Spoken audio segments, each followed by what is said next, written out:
El fallo fue confirmado por unanimidad en el Pleno de la Suprema Corte. Se comprobó el abuso en la impartición de justicia de Laura Morán y de su hija, Alejandra Cuevas.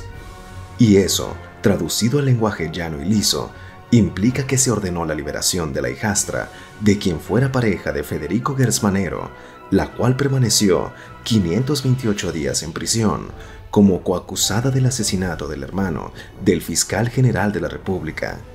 En pocas palabras, se confirmó la sospecha sobre la manipulación que Alejandro Gersmanero operó para sí en un caso personal que lo involucraba y en el que, frente a la unanimidad del fallo, fue evidente que abusó de su poder para inclinar la balanza de la justicia a su favor.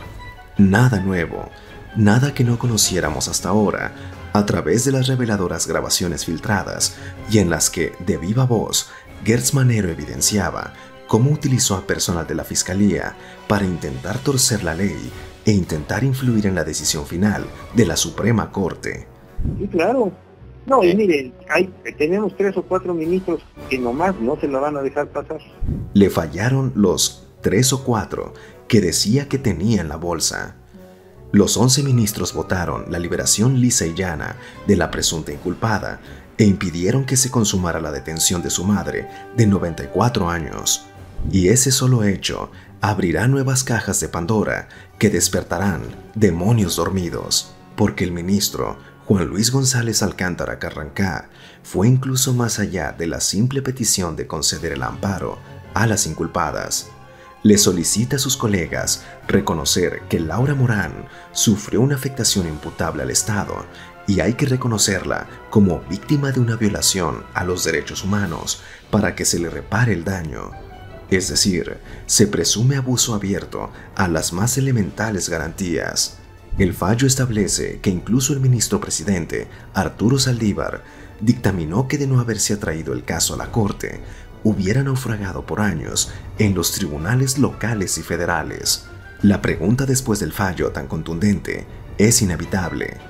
¿Debe Alejandro Gersmanero continuar despachando en la silla más importante del aparato judicial, que exige la mayor integridad y la máxima decencia para empuñar una balanza equilibrada? En cualquier sociedad que se precia de decente y de justa, la respuesta es un no rotundo. Lo fallado por la Corte establece la presunción de que se dio una abierta manipulación de la ley a favor del responsable de impartir la justicia con abuso de autoridad, y eso es suficiente para solicitar su remoción. Pero por desgracia, no vivimos en una sociedad cualquiera. El sistema cleptocrático, nepótico y partidocrático que padecemos arrastra a la clase política a la complicidad, a la componenda, al acuerdo en lo oscurito, hoy por mí, mañana por ti. Y en los 3 poderes, sobre todo en el Ejecutivo y en el Legislativo, permea el apotegma de no hacer olas, porque cualquiera puede salir salpicado. Por eso vemos a un presidente, Andrés Manuel López Obrador, salir a defender a quien ayer fue defenestrado con la sentencia de la Suprema Corte, cuando su obligación sería la de proponer el cese y el reemplazo del primer fiscal independiente. Nada diferente a lo que sucede en el Senado, donde los legisladores aceptan comparecencias a puerta cerrada, pretextando seguridad nacional y dejando correr imágenes de un fiscal sonriente tomándose selfies con los prohombres de la Cámara Alta que lo deben de vigilar. Él, el fiscal, todo un rockstar, y ellos, los senadores, sus fans. Y si la inmovilidad presidencial, combinada con el pasmo senatorial, no ven a partir del fallo de la Suprema Corte el pecado suficiente para remover al fiscal manipulador de la justicia a su favor, el pueblo bueno y sabio no tiene escapatoria. Hasta que aparezcan otras grabaciones y se vuelva a encender la esperanza de que, ahora sí, caerá la justicia sobre quien imparte la justicia. Entre tanto, lo que es de esperarse es un coletazo, la reacción agresiva de una fiscalía que, habiendo medido fuerzas con base a los expedientes acumulados sobre su escritorio, está dispuesta a todo.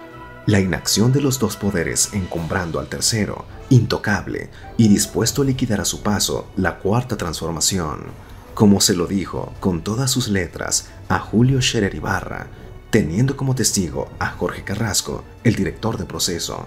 Usted podía haber elegido entre un fiscal amigo o un fiscal enemigo.